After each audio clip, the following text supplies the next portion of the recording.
Welcome to the Hey Mama podcast. We are your hosts, Tessa and Shayna. We are sisters, mothers, and doulas, and are passionate about living an intentional life in all things motherhood. This podcast exists to create community as we learn how to delight in motherhood together. Join us weekly as we chat with women about anything and everything from non-toxic living to women's health to feeding our families and our favorite topic of all, birth. We are so glad you're here. Please keep in mind that the views of our guests might not necessarily reflect our own and vice versa. This is not medical advice. We always encourage you to do your own research and make an informed decision. Let's get to it. Well, hello and welcome to the Hey Mama podcast. We are your hosts. I'm Shayna. And I'm Tessa. And we are so glad you're here. And Chelsea, we're so glad you're here. We have an amazing guest, you guys. It's going to be such a fun episode. Chelsea, if you wouldn't mind just going ahead and introducing yourself and telling us a little bit about you. Hi, well, thank you guys so much for having me. I'm so excited. My name is Chelsea Juels, and I am a school psychologist. I work with kids of all ages with all sorts of different disabilities, and I actually do their evaluations. And then I'm a mom of 3 boys. And I don't know, do you guys want me to go into detail about my boys too? Yes, we want. I was like, we Totally. want to hear it all. But I mean, that right there is you just gave us a perfect starting point of like, all right, you're a school psychologist with 3 boys. So tell us a little bit, just kind of you're saying you evaluate kids in the schools, right? Is that kind of where you're at? Or are you a private sector? I made up that word. Yes. No, that's a good question. So when I was done with grad school, I found a job in a school district, and I was working in the school district up until I had my twins. And when I had my twins, I was like, I want something a little more flexible, that I'm not driving an hour to and from, every day and being kind of locked in from 8 to 3 every single day. My dog, sorry. So then I started looking into contracting work. And so now I do contracting work as a school psychologist. So these districts that have like extra evaluations that they can't complete with the staff that they have, they will outsource someone like me to come in and complete the evaluations. So I have more flexibility to be a mom and be home with my kids, but also leave to go do those evaluations. Amazing. Love That's it. so cool. So wise of you. And that just shows that, so you are kind of on the front lines, which is kind of seeing kiddos daily of just different disabilities, just different learning curves, right? Just facing a lot of just challenges maybe. So when you came into motherhood, right, were you kind of prepared of just assuming like, okay, I know it, I know how this will go. I know, like, all the things. How did that kind of start to unfold when you had kiddos, especially when you're with your twins? Totally. So I was so I guess naive is the word, right? But I thought I was so wise because I was this school psychologist that had worked with so many kids with disabilities. And when you're in school to be a school psychologist, you're taught that it's genetic. And all of these kids with learning disabilities, their parents also have learning disabilities. And all these kids with autism and ADHD, it's somewhere down in their family line, and that's why they have it. And so in my mind, I was like, oh, no problem. I don't have that in my family. So when I had kids, it wasn't even a thought in my mind. I had worked with so many, and I had read so many like medical histories and developmental histories from, doing like records reviews on these kids that I was assessing. So I felt really confident going into motherhood. I truly didn't think twice about it. Mm-hmm. So then tell us a little bit. So you have your twins.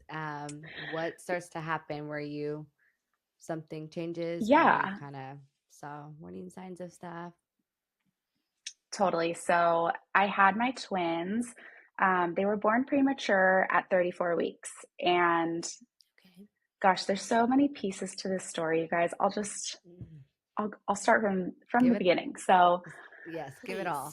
so at 15 weeks pregnant, I got a urinary tract infection, UTI.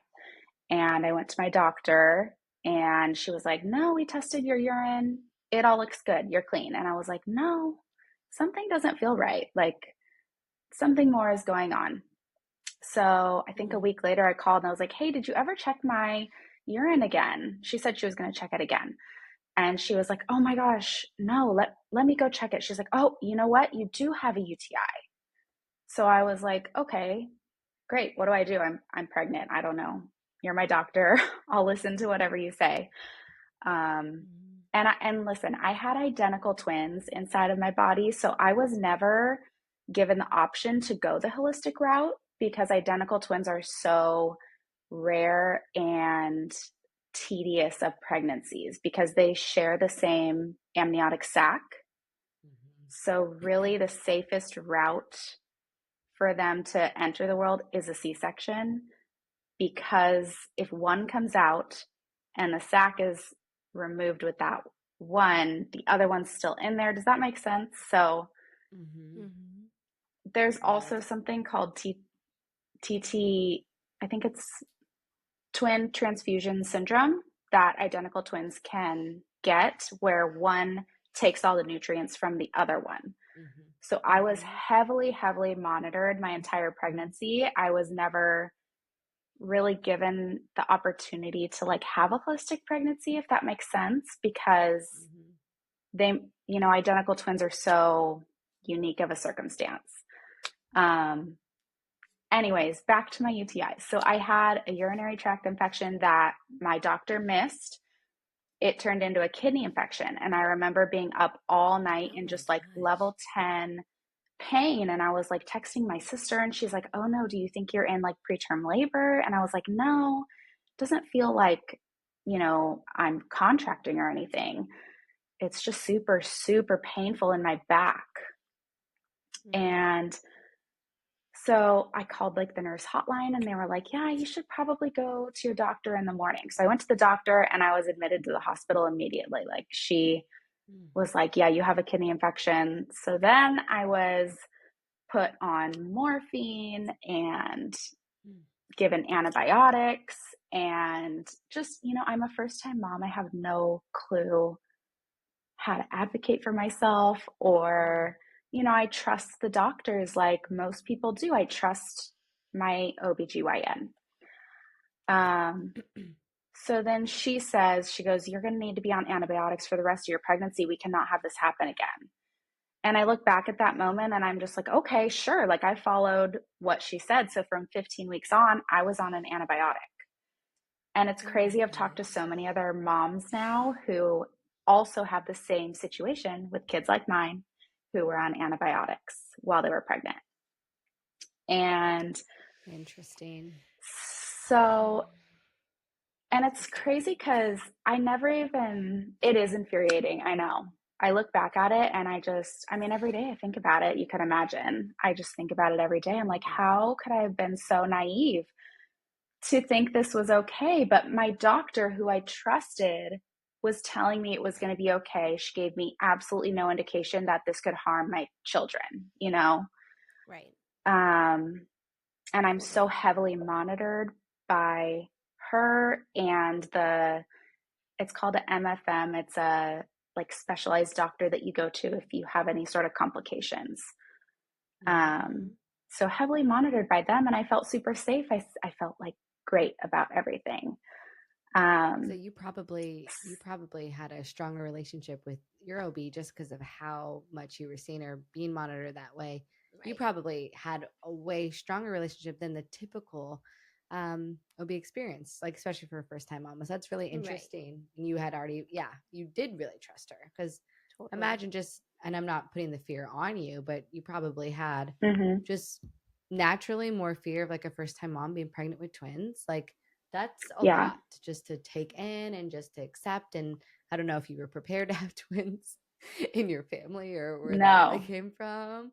Yeah. So no, it was total shock. Just such a shock. So just the fact that then even more, you're just more vulnerable And you're putting, your care into her hands and you're trusting her. And that makes so much sense and is really, really sad. So. Well, and we're raised to never question someone in authority, right? So why would you ever question your Absolutely. doctor, who doctors are the, one of the highest people in authority around us. And if your doctor says it, it has to be truth and, and right and correct and Exactly. accurate. And so that's very Hmm. much Fallible.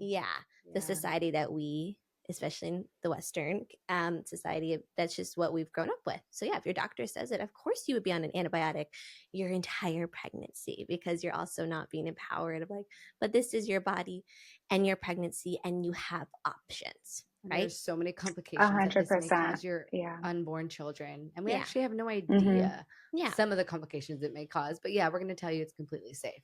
Right. So makes total sense Totally. why you would go that route, because that in your mind was your only Yeah. option. And it was presented as your only option. But please continue. Sorry for our little rant on that. No, I love it. You guys validate me. Good. But yeah, back to when I started seeing signs with my boys. So I preface all of this by letting you know that, I blame it heavily on the vaccinations, but that was the cherry on top, if that makes sense. So with kids that are on the spectrum, whether it's ADHD or even have diabetes or eczema, things like that, it's always a toxic load. And how toxic is it becoming, right? So had I just had the antibiotics and not the vaccinations, I think my kids would be in a lot better shape. Because it was the straw that broke the camel's back, because they were developing completely normal. Like they were super happy. They were starting to mimic. They always slept great. They never had no indication for me. Like a lot of moms that have kids on the spectrum, it's like, oh, well, I noticed, they were super colicky as babies, and that makes sense. And I never had any of that with my twins.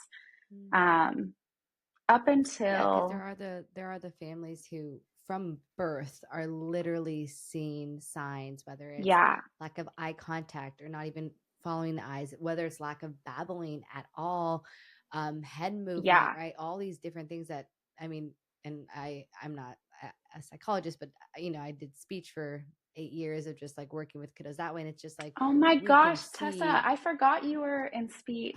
I'm going to utilize Yes. that actually. Okay. Utilize me. I But am. it's just so crazy because when you look at your own like neurotypical children, like for me, it was like, oh, dang, my child is a genius, right?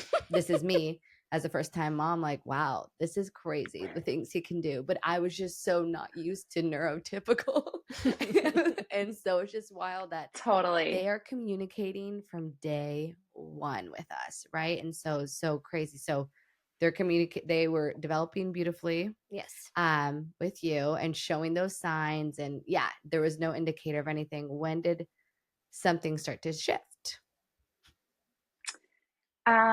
Yeah, no signs. Like and all of their motor skills were really good. Their eye contact was really good, things like that. Like they crawled early, walked early. So I really had no signs. Like those are a lot of signs that parents miss. Like they didn't crawl or they didn't sit up because their motor skills weren't there. And that was still not the case with my kids. They're extremely athletic. But it started to shift a week after their 12-month well visit. And it's so interesting how quickly it happened, because we went to that visit. They were 14 months old at that visit. And I really didn't want to go. I never wanted to vaccinate, let me put it that way. But going to school in California, you have to have a vaccination card. And I never planned financially. I never thought it would be an option for me to be a stay-at-home mom. That's how my life was. We both worked. We owned a home at the time that we barely afforded, right? So I'm like, well, I can never quit. We can barely pay our mortgage right now. So Right. in my mind, as hesitant as I always was with the vaccinations, I never wanted to. I knew in order for my kids to go to school, this is what I had to do. So I went forward with it. And I also had people in my ear, close people to me, that just like Shayna was saying, like, that's what we're taught to believe. Like, this is best. Doctors know best. We vaccinate because it prevents diseases. Like, Right. I was grown up in that kind of household, and my parents aren't like crazy in that way, but they're like everybody else is, they think that's the best for children. So I had some people like that saying like, oh, Chelsea, you have to just go get that done. So I was like, okay, like, dragging my feet to do it. But we did the appointment. I actually declined the MMR because I was super worried about that, because so many moms have had their child completely gone after the MMR. So I declined the MMR. I thought, you know what, I'll do that one later when they're older, because that's the one that causes autism. I remember thinking that. So I did all of the other ones, and literally a week after the one that I think caused it, after talking to a functional doctor, it was the varicella, which is the chickenpox vaccine. Because it's a live vaccination, it's really hard to detox out, and it can manifest in kids. So a week after, they both broke out into these horrible rashes. Like, it looked like a chicken pox. Like, that's what it looked like. Completely broken out. Their whole back was covered in these red bumps. And I'm like pumping them with Tylenol, right? Like, I have no idea how horrible Tylenol is. It like completely depletes glutathione, which they're already depleted of. Like, oh my gosh. I look back and I'm just like, what was I doing? And I'm pumping them with Tylenol. Yeah. I know. I do it. I mean, so many other moms do it and their kids are fine. Yeah. It's just. Yep. It's so hard. It's so hard too, but you have to think too, like, you might just be bringing that awareness to somebody who doesn't know that, like, there are actual things that happen when you are giving your children Tylenol, like around the clock. There is a time and place, right? That's what it's so beautiful about allopathic and holistic. What did I say? Allopathic, and just holistic medicine, just, can work together. That, yeah, there is a time and place where you can use that. But again, it doesn't have to be the go-to. And there's so many better options that your child can actually accept into their body and doesn't touch them or hurt them or anything. So keep going. You're so good. Yeah. Absolutely. So I'm pumping them with Tylenol to make them feel better. And I think I call their doctor and I'm like, hey, their rash since their vaccinations, it hasn't gone away. Their fevers are crazy. They're so uncomfortable. They're not sleeping. Like, my kids always slept through the night. Their rash is horrible. She's like, okay, take them to urgent care. That's not normal. Like, you should take them to urgent care. So I take them into urgent care, and the doctor there is not a pediatrician. He's just a general practitioner. And he goes, well, I'm not a pediatrician, but that doesn't look normal, and I'm going to go consult with a pediatrician I can get a hold of, because we don't have one on call right now. So I said, okay, and I wait, and he comes back with a steroid for my boys. And he's like, we need to take care of that. That rash is not normal. We don't know what it is, though. But here's a steroid. And stupid little me, again, is like, okay. So they take the steroid. Your kids in pain.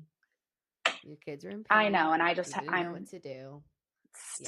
I still have like my blinders on too. Like, I didn't know anything about the holistic world at all at this point. Yeah. And he takes the steroid, and from that point on, there was no more progression. So a lot of kids, you'll hear they had this huge speech regression, or they had this huge regression. Like, for me, because they were so young still, they were only 14 months old. They weren't really doing anything other than mimicking and waving, and like a little bit of clapping and like peekaboo, but like nothing crazy and nothing truly consistent yet, because they were still so little. And then it got to be 16 months where they were 16 months old. And I still am like blind to what's happening. Like I didn't know what had happened. And then there's no words. It was like they had turned into zombies, you guys. Like I have this like vivid memory of my mom's friend seeing us on a walk around our neighborhood, and she's like, "Oh my gosh, did they just wake up from a nap?" And they didn't. Like they were just zombies. Like that's what the shots turned them into. It just was such a shift. It like sucked the life out of their eyes. And I didn't really realize it until I went back and looked through my photo album. And I was like, oh my God, I have a video of Tate waving and saying hi on, it was like September 9th. And on October 1st is when I have photos of their rashes, and they're like in the urgent care. I have like pictures of us doing that. So I'm like, you can't tell me that there's no correlation, because after that, none of their skills progressed. Yeah, it was downhill from that point on. And like I said, it's always a cherry on top, right? Like it's a toxin load and it's brain inflammation, but it's how impacting it is on each kid. So I think if maybe I had skipped those vaccinations, they would probably be okay. But it just was the straw that broke the camel's back, and it just sucked the life right out of them. So So interesting. I don't know if you have come across this in your own research or in the speech world. Obviously, we see like 90% male to 10% female. Like it's the like male versus female ratio is so high. And our moms always said this since we were little, of like with delaying vaccines, like we all were given, I think, the typical amount, of course, which, 20 years ago, 30 years ago, that was different. Yeah. Now, obviously. Yeah. But like she always said, like boys are more sensitive. Like in those younger years, like the 0 through 3, like they are just their bodies are impacted a lot more by whatever is given to them. Weaker immune systems, and they just they don't have that. You also had the fact that they were preemies on top of it, right? So just thinking of like everything that was underdeveloped within them. So they're still giving those shots. That was still them getting those shots at 12 months, basically, right? The way that they got it at 14 months. Because of, their gestation age. So it's just so interesting. Like you're saying, how some of the things like, my kid has had every vaccine, and yet there's nothing wrong. Like they're perfectly fine. Why would you ever be afraid of vaccines? And yet the same thing could happen with the kid next door, and it's a totally different outcome. So just shows kind of how unique we all are, and that we all are made up so differently. And it's just not a one size fits all. And if there's someone out there listening, it's just more like, listen to your intuition, listen to that gut feeling that you had at that 14-month visit of like, I don't want to go. Why don't you want to go? You should not be afraid to go, right? I felt the same with my oldest too. Like I was afraid of my pediatrician, afraid of him. That is never how it should be. This should not be like there's not a fear-based, this isn't a fear-based relationship. And I think so many of us have experienced that or still are experiencing that. So wow. So I literally had goosebumps. That's true too. I know. Yeah. Oh, I know. It's like so sad. Yeah. Yeah. It's heartbreaking. And I was just going to say, like what you were talking about with the fear-based and with the doctors, I was thinking of something else. Like when I went in there, I kind of expressed that to her. I was like, you know what? I want to be on a delayed vaccine plan, because I get so many messages, guys, of people being like, I'm so sorry this happened to you. That's why I'm doing the delayed vaccine plan. Like they think they're these like high and mighty moms that know exactly what they're doing. And I'm like, okay, well, my kids were on a delayed vaccine plan. So that's something else I wanted to mention. Like I told my doctor, like, I'm going to spread these out. I'm not doing all these at once. And she actually told me, and even though I didn't listen to her and I did spread them out, she had told me like, that's just ridiculous. There's absolutely no benefit to delaying or spreading them out. And it was 2020, right? So she's like, it's COVID, and I just want to prevent you coming in here as much as we can. Like, let's get them all done now. So she was very pushy to get them done because it was 2020 and she did not want them getting sick, right? Whatever. But, and then everyone always asks me, they're like, did you express your concern to the pediatrician? And I'm like, yes, when I went back in and I told her, like, this is what happened, this is the reaction they had, she literally laughed at me. She was like, well, vaccines don't cause autism. There's absolutely no correlation. Like, literally laughed in my face. And I was like, I'm done. I am never coming back here. What? It was so, Chelsea. yeah. Oh my So, gosh. I'm so sorry. Haven't gone back Laughed to in her. your face. Oh my, well, good. Good. And she probably didn't call asking to like check in on you, right? And see if you wanted to reschedule the No. appointments that, your kids are missing. Yeah. Same thing happened with me. Yeah. When I left my doctor. Never once got a call. Hey, Tessa, we haven't seen Sage in a No. while. Yeah. Because you guys don't even know he's They just want their money. Yeah. Yeah. Yeah, nothing about the child's well-being. Wow. Okay, so that's so interesting. This is Okay, so we're here. There's 16 months. You've noticed the changes and the differences. And now, what's going through your mind? What are the shifts that you begin to take? What are the routes of like research or kind of your own journey now? I feel like is kind of unfolding more. What did this look like for you and your boys and your family? Yeah, that's a great question. So I have a good friend who has twins at the exact same time. So I kind of am like really leaning into her for milestones. I'm like, are your twins doing this? Are your twins doing that? And she kept telling me, like, my girl twin, yes, but my boy twin, no. And like, that's common, right? We always hear like girls are faster developing than boys. So it kind of put my mind at ease because they weren't hand flapping, they weren't spinning in circles. There were no like true markers that I was like, no, that's a problem. It was just zombie. Like, they just were like hard to teach, hard to like remember anything. So she kind of put my mind at ease, and I was like, okay, I'm not going to worry about this anymore. Like, it's stealing my joy of enjoying my twins and my babies. And then it got to 18 months, and still there was nothing, like no progression at all. And having my baby now, I'm like, oh my gosh, I'm like you, Tessa. I'm like, he's a genius. He's like a baby genius because I'm used to my twins, right? That like were so like put in this trance and so sick that, yeah, looking back, I'm like, that was not normal at all. So I do what any good mom with a delayed kid does, and I contact the regional center because that's what they tell you to do, is contact the regional center for early intervention, because early intervention is the only way they're going to be successful. Like, that's what they tell you.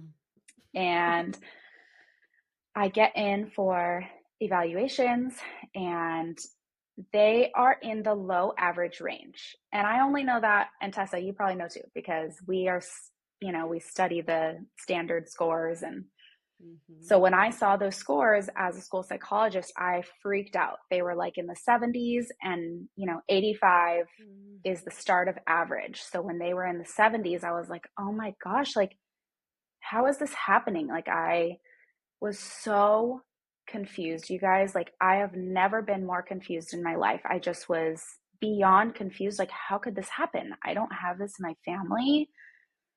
What could this be? Like, I just don't understand. And what's crazy is, at the time, and sorry if I'm jumping all over the place, you guys. I just like feel like I'm jumping all over. But at the time, I had been working out with, I had like a workout buddy, and she would always talk about her son's vaccine injury. And I was like, what is she talking about? Like, and I never like asked her about it because I didn't feel comfortable. Like I didn't know like what she meant by that. And I don't know why I'd never asked. I should have, but I just didn't.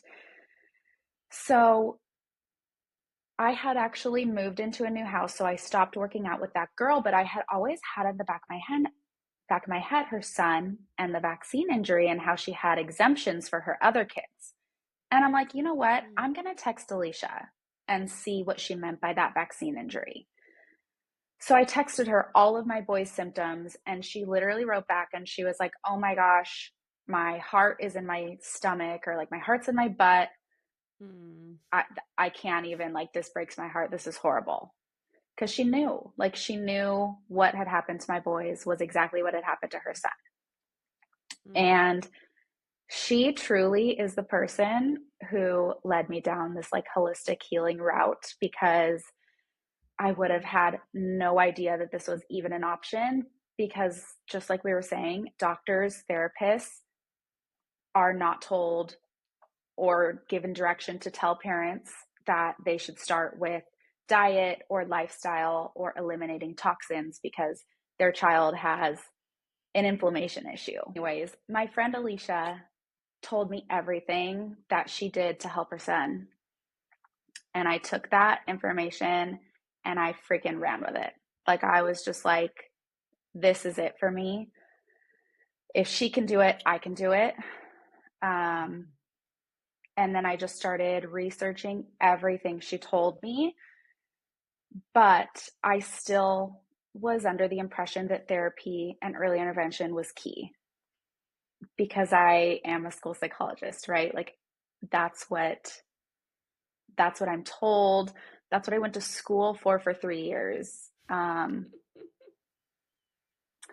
So I still get my kids into early intervention, and I'm thinking, oh, what could speech, speech can help totally. OT can help totally, but they weren't put in speech or OT. They were put into ABA. That's what they were offered.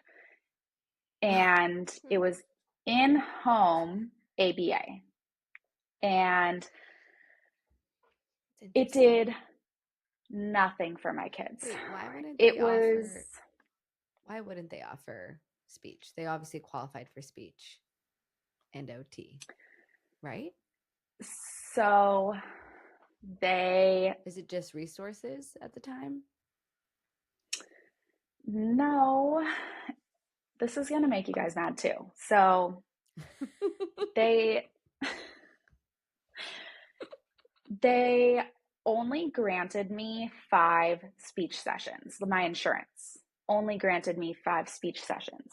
And so it was left for me to either get my kids a diagnosis of autism, which they are not diagnosed, because I'm going to do what I have to do before I need to label them with something.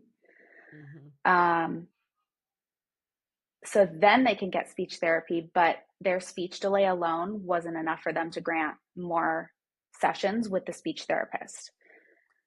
So the speech therapist was great. She called me and she was like, you know what? Don't stress about this. Sometimes kids need ABA before they can come to speech anyways. And I'm like juggling, you guys, like I'm working full time. I have a newborn baby. Like I had just given birth to Case.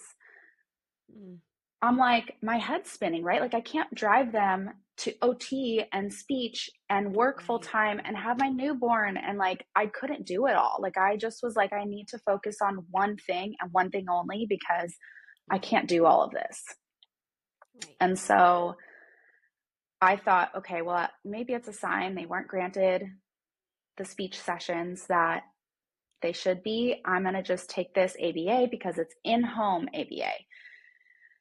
And so I did a year of in-home ABA, and they were wonderful people, like no horror stories or anything. Like they were wonderful, sweet girls. But I don't know if you guys know this, ABA therapists require zero like education or anything. Like they are literally college students that they're like, here's what to do, like go ahead. And being a school psychologist, I was like, why am I trusting these like 23-year-old uneducated girls with my kids when I'm a full-on psychologist? Like this is bananas. Like it didn't make any sense to me. And at the time, I, like I said, was researching the heck out of the holistic healing route, but I like needed proof. Like I needed more. Like I needed someone else other than Alicia to tell me that it was true and that I could do it. And I found so many moms online. And I was like, okay, this is real. There's this mom that healed their kid. There's that mom that healed their kid. There's this mom that healed their kid. Like it was like a rabbit hole and I like could not get enough. Like I was just like, oh my gosh, I can't believe this is an option. And this is crazy that it's not talked about. So we did a year of therapy, and it got to the point where they needed a reevaluation. And they did their reevaluation and they said, they're not making any of their goals. They're not meeting any of their goals. We need to increase the hours. And I just was at this like crossroads of like, I know this can be done another way. And I don't want my kids in 40 hours of therapy. They're 2 years old. Like, I want them to play outside. I want them to be happy and play and have a childhood and not be in 40 hours of therapy where people are telling them what to do. And if they don't do it, they have to throw a tantrum. Like it was so heartbreaking to watch them in therapy. They hated it. Like, aside from the toys, like there's a new toy box that comes out and they like that, right? But when they're being told like, do this and you'll get this, like it felt like they were dogs. And I didn't like that. And I didn't like that after a year, like if this therapy worked so well and was so science-backed and proven, then how come after a year of therapy, they're not meeting any of their goals? It didn't make any sense to me. And that's when I pulled them out and I focused solely on nutritional therapy. And within 4 months, they were speaking. So it was just crazy. I got goosebumps from that. I know. Okay, that's insane. That right there, like repeat it for the ones in the back. I despise ABA. Let me just put it out there. I really hate it. I hate ABA so much. And I hate that if your child has any signs or is diagnosed, that is what they give you. And it is so suggested. Weird to me. Yeah, that it's just like everyone is going to fit into this box of behavior therapy, literally just like you do this, you get this, you do this, you get this, you do that. We are not teaching them how to live in society and how to actually level up and like become more of a, just developing human little boy and who should be playing outside and it's rubbing behavioral conditioning. It's behavioral conditioning. It's so messed up. So I am with you. There are some, amazing therapists that are trying to make their way, and they are, behavioral therapists in that way. There are some.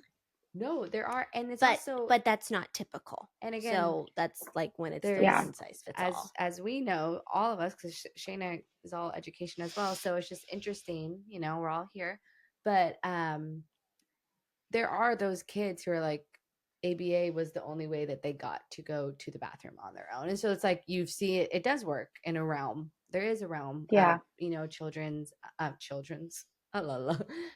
that it really does work in. So I'm not negating it.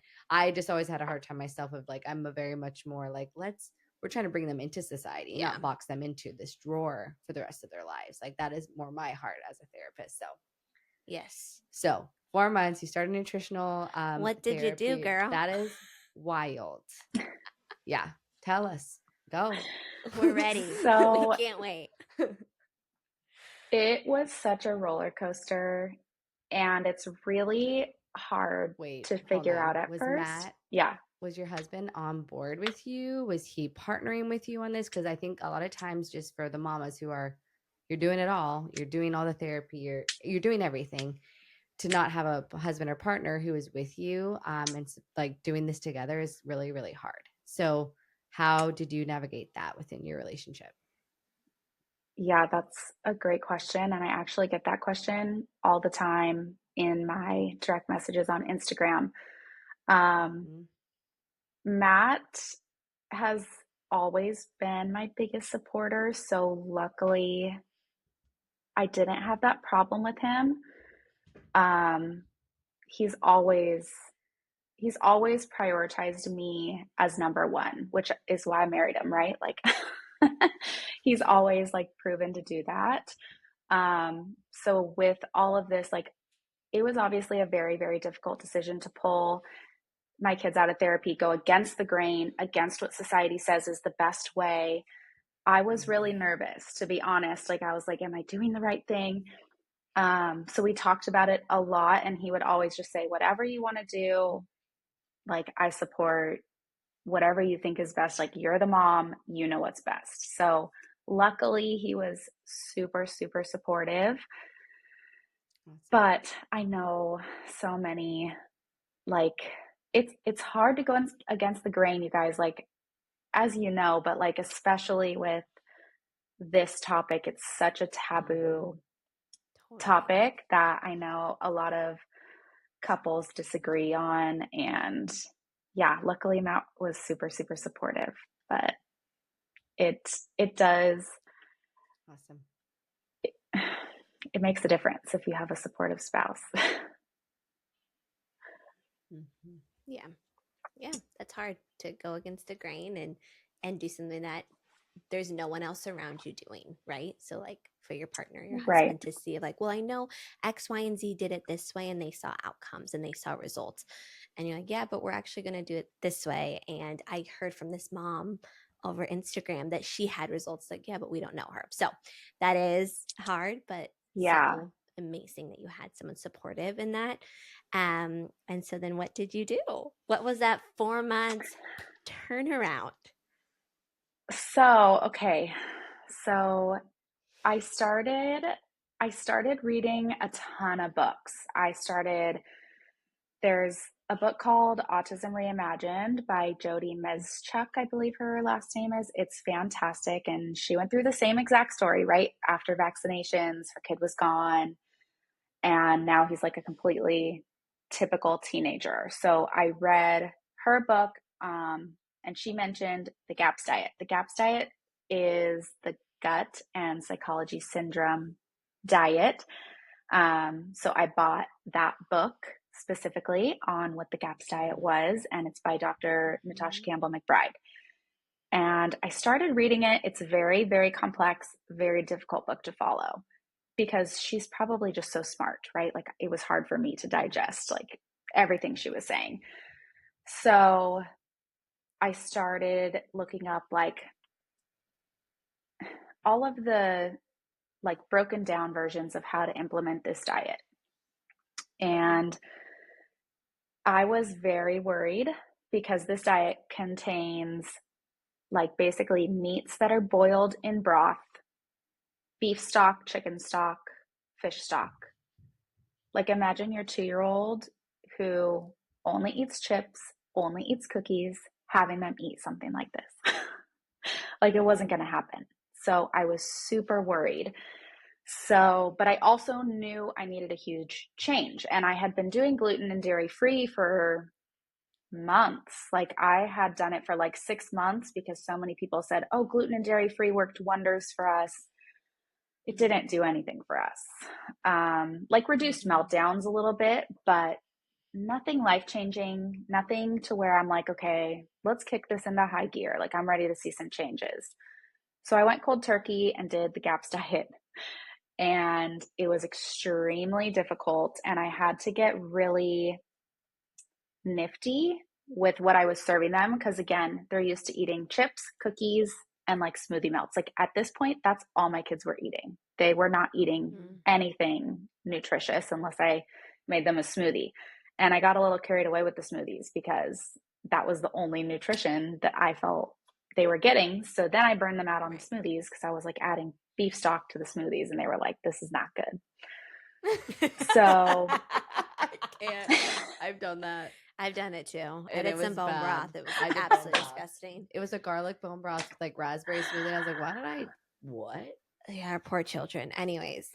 But I want that to say is what you're so explaining right now funny. too is so helpful because for any kiddos who've experienced any like ASD like symptoms or signs, that is one of the biggest things. They're picky eaters, right? Oh, my son's a picky eater. All he will eat is chicken nuggets, Doritos, and cookies, Rice Krispie treats. So it's Totally. always the packaged food. It's always, as you know, Always. but is that you are giving such amazing examples of a real life person who Yes. just did this.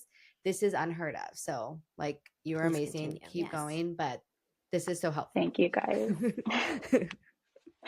Yeah, it's so true. Kids on the spectrum have very limited diets. And as you could imagine, I get that all the time too in my messages. Like, my son will only eat Kraft mac and cheese. Yep. And people always think I'm like the exception, like my kids weren't picky eaters. And I tell them they were. I'm like, they were only eating tortilla chips, chocolate chip cookies, and the Amara like smoothie melts, like those smoothie bite melts. Yeah. That's pretty much all they were eating, unless I could trick them into having a smoothie. And they wouldn't even touch like chicken tenders, mac and cheese. Like, no, they didn't want anything like that. They wanted crunchy, sweet carbs. And that's like a whole separate thing, right? Like, kids on the spectrum want that because they're feeding the candida that's in their body. They're feeding the mold that's in their body. Like, that's what they're craving. Like, their body it's almost like a drug addict. I hate to describe it that way, but it is. It's almost like a drug addict, like getting their fix, because it gives them that like satisfaction from feeding the candida. Totally. And great example. So I went cold turkey with doing the GAPS diet because I was sick and tired of not seeing the progress I wanted to. Like, I wanted to help them so badly. They were having meltdowns. They couldn't communicate. Like, they were waking up in the middle of the night with stomach aches every night. They were having this horrid diarrhea, like burning their butts. It smelled so bad when we opened their room. Every morning they had diarrhea. Every night they had diarrhea. It was just, they were in so much pain. So I was just like, I have to do something.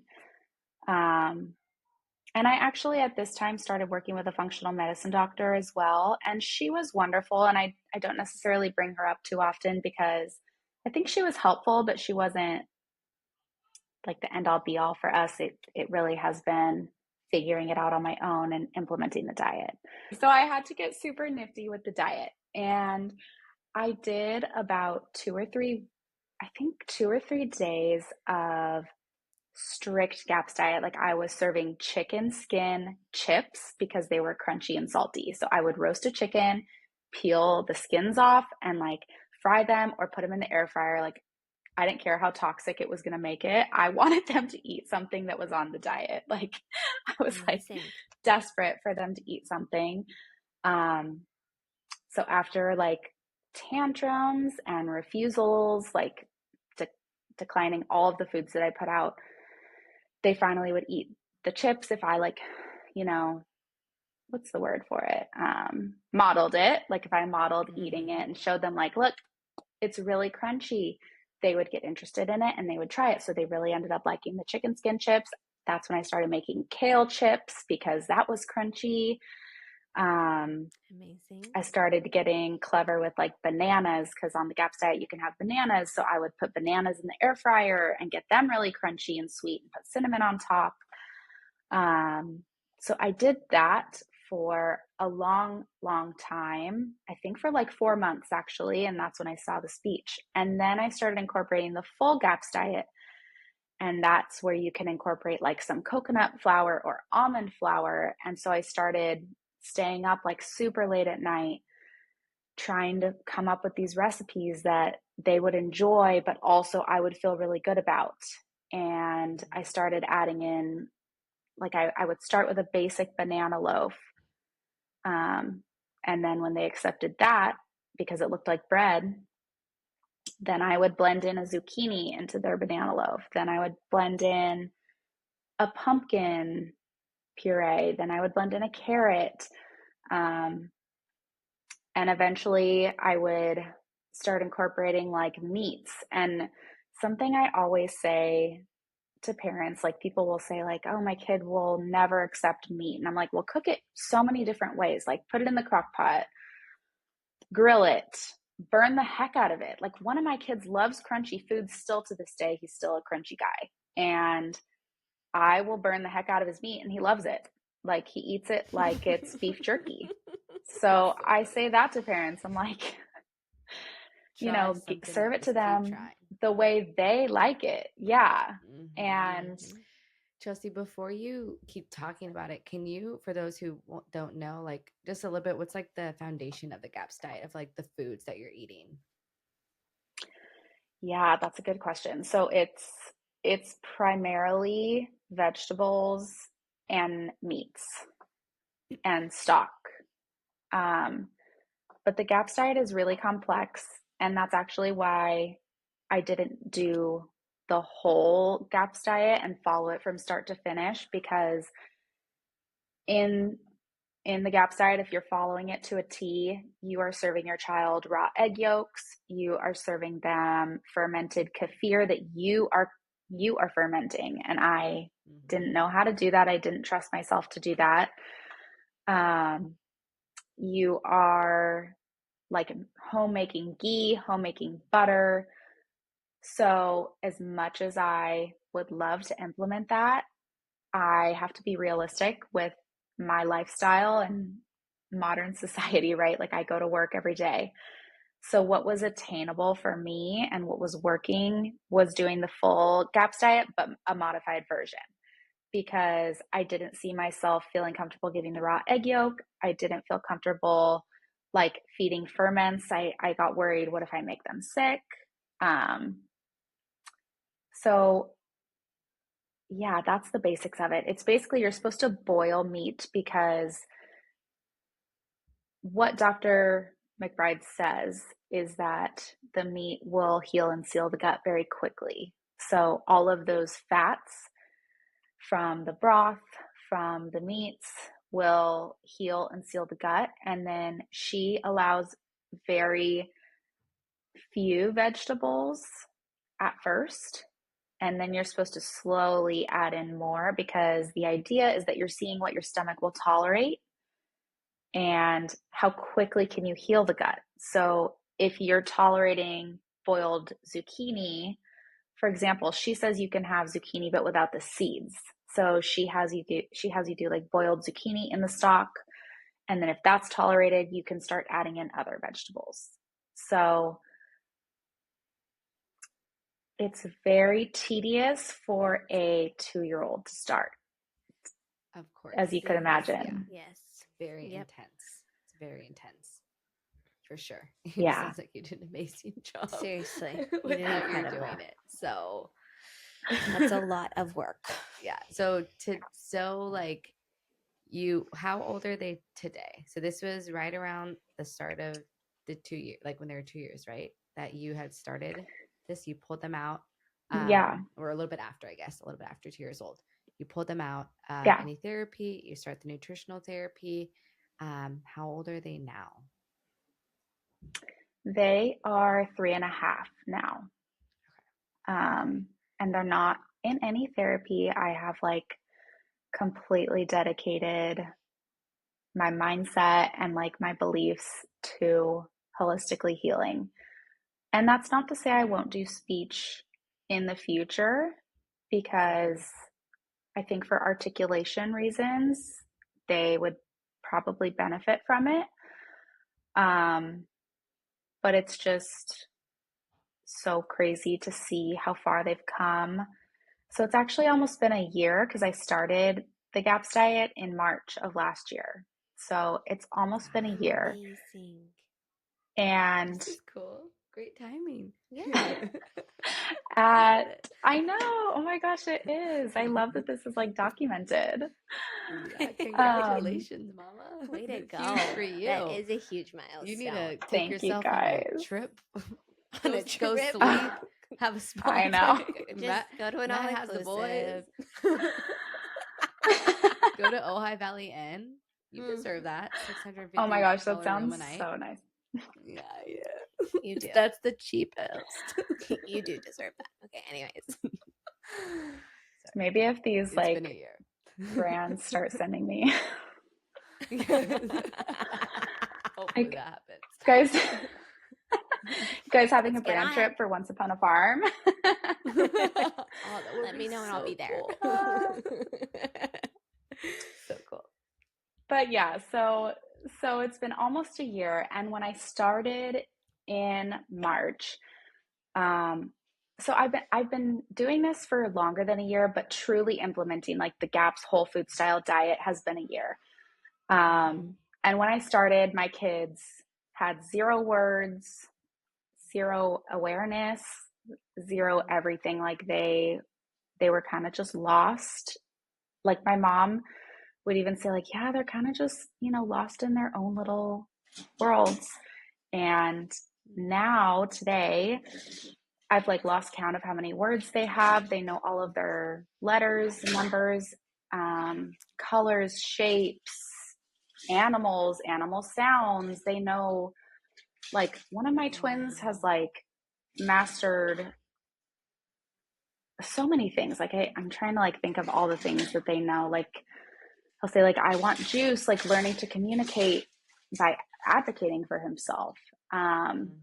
Mimicking things, like things that I had tried for so long to get them. Like I would spend hours just like doing wheels on the bus and like showing them and like moving their hands. And like now they mimic everything. They say hi and bye.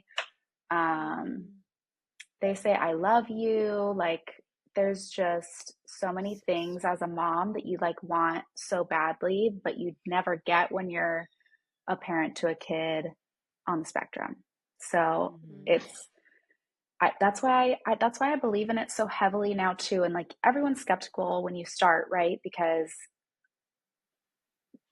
no doctor is saying this. It's a random mom on the internet. So everyone's skeptical at first. And yeah, I'm so passionate about it now because of just the results I saw so quickly. Like in 4 months, they went from nonverbal to verbal. And then in a year, they have like all of the skills that they would need to go to like TK. It's crazy how quickly like they truly have caught up, and they're not caught up to age level yet, but like the amount of progress they made in such a short amount of time, I have faith that they will eventually. Yeah, 100%. it's always such a good indicator when and like from the speech side of just like, oh, well, I've lost count of how many words they have. That's awesome. That's like when incredible. the parent was telling you like, oh yeah, they have 15 words. Yeah, 15, and you're like, okay, it's great, but that means they have over 500 words. Like they are so like, that is a lot. And so that is the most beautiful, incredible testimony of just you committing literally to doing this and sacrificing and like doing it. This is through you. And it's so cool that we as moms kind of have, I mean, it's humbling as well that we have so much power in our kids' lives. And we do need to keep trusting that intuition that is literally, we believe is like God given, that we know what is best for them. And so keep listening to that. Do not ignore that. Do not hand off that responsibility to a doctor, to an in-law, to a grandparent, to a sister, to the husband. Like, oh, totally. like Yeah. your instincts are so strong. So yeah. Yep. So this is so cool. You're amazing. So I was like, amazing. I feel like we could go another hour, honestly, but we couldn't. We can't do that. Can you give us, maybe you've given so much, but just for someone who maybe is struggling or is seeing some maybe just things that is maybe making their mama's heart a little worried, what is some just tools or resources you could point a mama to, but then also maybe just your go-to tips of like, hey, start today with this, start small, so some attainable goals. Yeah. So what I always say, like if you are just starting, I usually say whatever your child is eating currently and you are like looking to change their diet because you're seeing like ASD symptoms, ADHD symptoms, even like mild things such as eczema, I'm like, okay, add to what they currently eat. So if they are only eating waffles, then make waffles at home and add in a carrot to that mix. They're not going to know it's in there. Add in a zucchini. And it seems so difficult at first to change your child's diet, and it is, don't get me wrong, but just doing like super small things like that. You don't even have to add in a whole carrot. You could literally add in this big, like an inch, and that would be a win if you're getting that into their body. I think a lot of people think you have to go all or nothing, me included. I was that way. I was like, I have to go all in or it's not going to work.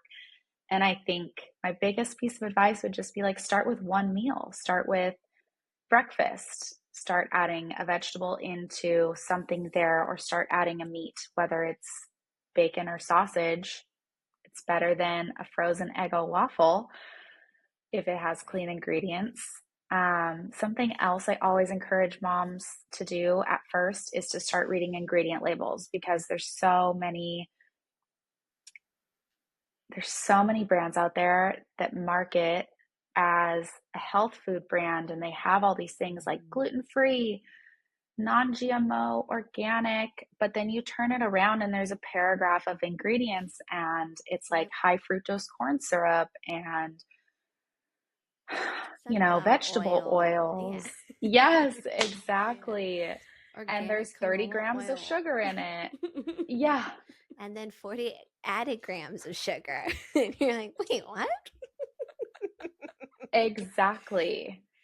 And there's so many like sneaky ingredients that, so many parents are like, well, I buy Honest juice boxes, so those are going to be like really good. I'm like, well, Honest is owned by Coca-Cola. So if you think those are really good, then I would just flip that around and see the Coca-Cola label on the back. Like, not saying that those are bad, but it's just, you have to be more aware and like be smarter than the food industry, because they really try and trick you. And something else I always say is it's not going to happen overnight. And trust me, I wish it did. It takes time and it takes dedication, and it's all in or nothing. You can't let them, on the weekends have Eggos or Oreos or Goldfish. That stays in their system for 6 weeks. So it's just, you're taking one step forward to take 10 steps back. So yeah, it's, if you truly want to see a change, you have to be dedicated to the process. And even if that's going slowly into the process, that's fine, but you have to truly commit to living a new lifestyle. And another thing I forgot to mention on the podcast too is like the elimination of like cleaning products and chemicals. And I took away laundry detergents. I took away Dawn dish soap. I took away the dishwasher pods. Like, there's so many things that you have to do. It's truly a lifestyle change. And I never really understood the term lifestyle change until now when I had to do it. But yeah, I hope that answered the question. Very big. No, that totally did. And it seems so big, but I love your encouragement. Like, just start with one thing. You're running out of your Dawn dish soap. Don't get that one. Maybe you get a different brand. I'm really liking the Rosie brand right now from Thrive Market. Maybe you choose something else. You go fragrance free. You're out of detergent. Let's go with Molly Suds. Unscented. It's like, it's going to just be those little shifts that don't need to be like you're getting rid of everything and replacing everything brand new. But also, don't go purge your cabinets if you don't have to. But if you want to, go for it. Right. Go get everything out of there and start fresh. Like, it's kind of like where you're at. But I love that encouragement. Like, just start with one meal. Add in a little baby carrot and let that grow from there. Yep. So good. But that's the other piece, I think, too. And I'm glad you mentioned it, just with fragrances and all these other additives in our life that we have in our homes. The plug-in wall Scentsy thing. I don't even know what they're called. But air fresheners. Yeah. That are so toxic. But it's like people don't even think about that piece half the The time. We are pans you're so using. like every commercial, if you just pay Oh, attention, the pans. Glad. Yeah. Yeah, yeah, it is so Yeah, crazy how glad. I mean, everything it's is in our sent. trash bags, like scented Oh yeah. trash Yeah. bags, scented Oh, everything. And yep. like, I'm sure My you guys husband are probably the same as accidentally. me. Oh, go ahead. No, keep going. Keep going. No, I was saying he Oh, accidentally you. got a lavender one, Oh, they're and I Oh, literally horrible. was freaking out. But I could smell. We keep our trash can outside our door because we live in a tiny house and whatever. We don't even keep it inside. It was outside, and I was in the kitchen, and I was Oh yeah. literally going crazy. I had a headache, first of all, and I was like, yeah. He "What? got a headache from that. Where is the smell?" And I was freaking out. And then I was like, every time, I'm like, it's on my hands. And I finally figured out. I was like, "What did I you know. buy?" And he was like, "Well, I don't even know what I bought." But and it's honestly hard sometimes. Like you have to look to be like, did I just get the plain Oh yeah. no scent like I've done trash it. bags? I Like did it it like is a month hard. ago. Yeah. Yeah. I literally I'm came sorry, I home cut with you off. pumpkin spice trash bags. I can't. Ew. I was like, No. "What are these?" I threw them away, or maybe I gave them to my nanny. I don't remember. I was like, "I do not want these." But I was gonna say exactly what you're saying. Like now, anytime I go to Target and you walk by the cleaning aisle, I'm like instant headache. Like it's just once you Yep. get rid of it, it's Oh no. crazy how you get used to like the more natural Yep. like ways. Candles burning in someone's home. You're literally like, I Yeah. gotta get Oh, out of here. Or perfume. Like someone will hug my daughter, and I'm like, oh "What my is all gosh. over you? Like, Yeah. what is like? Where should be I like out so with relate to sweat?" that. Yeah. And I'm like, "What is all? This is not my smell because your mom doesn't smell Yeah. that good." But like, Because we don't wear perfume over here. I'm just rubbing like essential oils on myself. I'm like, "What? You guys don't like lang lang?" So good. So good. It's so funny. Can you share those tips were amazing and so Yes. applicable? Can you share just a couple, maybe whether it's your favorite Instagrams, whether it's your favorite podcasts, blogs, like websites that really helped you in your journey? Yeah. When you started. Yeah, definitely. So there's a ton of Instagrams out there. They're just hard to find because, I they know. like shadow ban people like this.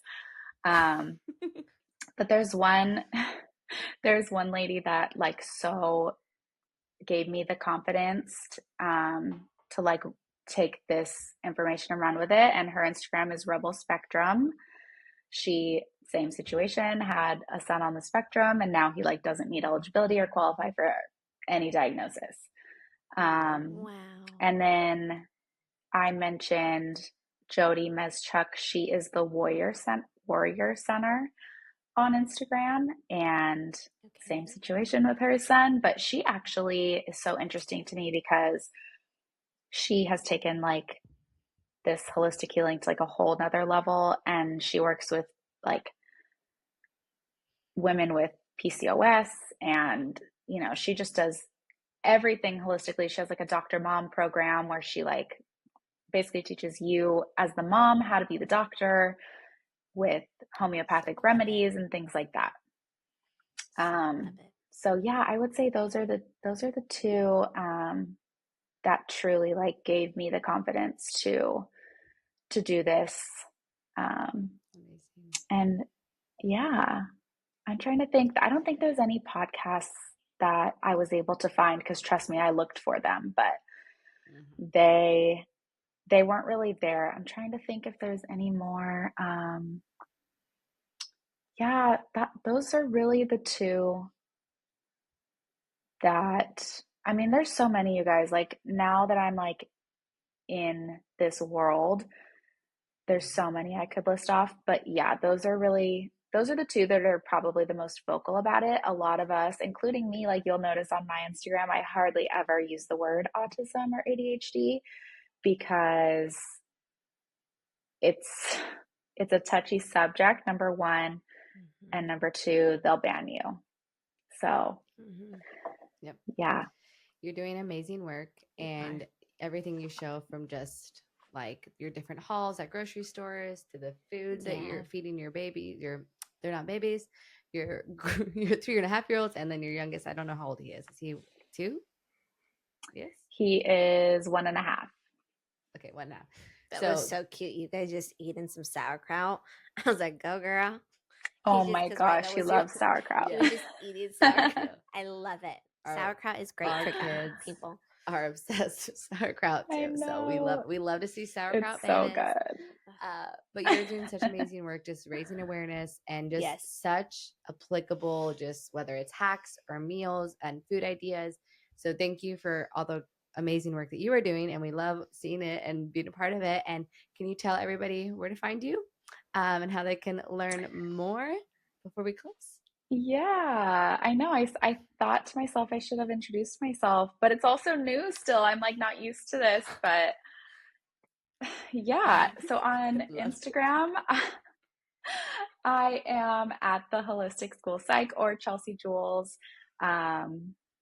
But and then I'm also on TikTok, but I love to post all about everything I talked about here on Instagram. And honestly, like you guys were saying, like I started my account in November, which is so crazy to me. It's only been like 3 months now.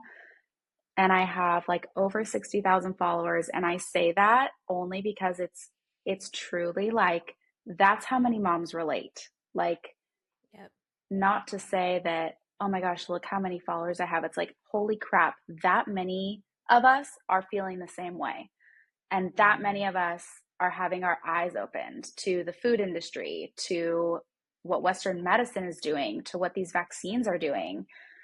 It's just like so cool that it's finally like being talked about and people aren't being shunned for talking about it. So, Yes. yeah. We love it. Thank you so much. Yeah, Thank you you're for taking the amazing. time and joining us today. This was so insightful and so encouraging, and loved every minute of it. Thank you. Thank you for listening to another episode of Hey Mama. We're so thankful you decided to join us today, and we hope you go forward in your day feeling encouraged and seen. We would love it if you checked out our website, as we are always putting out new digital guides to come alongside you in your journey. Here are a few ways you can connect with our community and support the show. First way is to share the show with a friend via text or Instagram. You can follow and leave a review on Spotify and Apple Podcasts. And finally, follow us on Instagram at 4MamaBirth and look for any updates for groups and events that we'll be hosting. We'll see you next week.